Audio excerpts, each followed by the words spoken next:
இயேசுவின் நாமத்தினாலே உங்களை வாழ்த்தி வரவேற்கிறேன். ஒவ்வொரு நாளும் அந்த வீடியோ மூலமாக உங்களை காண்பதில் மிகுந்த மகிழ்ச்சி, மிகுந்த சந்தோஷம்.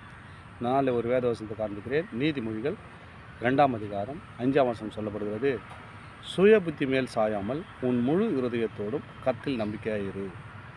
பாருங்கள், நம்ம சுய புத்தியில் சாயிறோம்.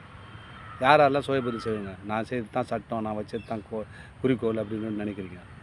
அதுமாதிரி சாய வேணான்றார் ஆண்டவர். நீ செய்வதெல்லாம் வீணாக போயிடும்பா தம்பி, மகனே மகளே, அது வேணாம்.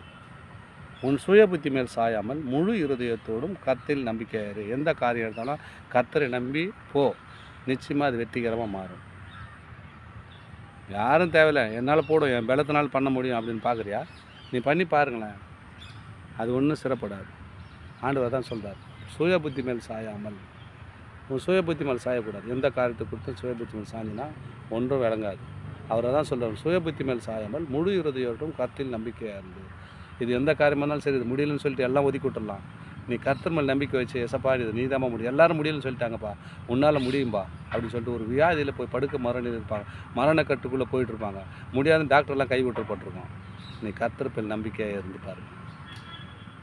உன் சுய புத்தியில் பார்க்காத. அநேக சொல்கிறாங்களா, அதை கேட்காத. உன் சுய புத்தியில் சாயாமல் முழு இருதயத்தோடும் கர்த்தரித்தில், ஆண்டவரே நீ இதை செய்ய முடியும், செய்ய வல்லவர். இந்த எல்லாரும் கைவிடப்பட்டாங்க, டாக்டரில் கைவிடட்ட நிலைமையில் இருக்கிறாங்க. ஆனால் நீ உன் வார்த்தை சொல்லி ஜெபிக்கிற, ஆண்டவரே நீ வாங்கப்பா, விடுதலை தாங்கப்பான்னு சொல்லி பாரு. நிச்சயமாக கர்த்தர் விடுவிப்பார். நிச்சயமாக கர்த்தர் விடுவித்து ஆசீர்வதிக்க அவர் வல்லவராக இருப்பார்.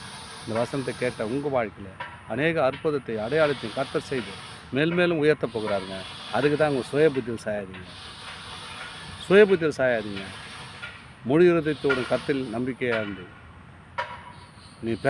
நீ எதை கேட்டு அதை பெற்றுக்கொள்ளுங்க. ஆமென். தொடர்ந்து இந்த வீடியோ பாருங்கள். வீடியோ மாற்றப்பட்ட போது சப்ஸ்கிரைப் பண்ணி பாருங்கள். அது உங்களுக்கு பிரயோஜனமும் தேவனுடைய நாமத்தை மேம்படுத்த ஏதுவாக இருக்கும். ஆமென். God bless you.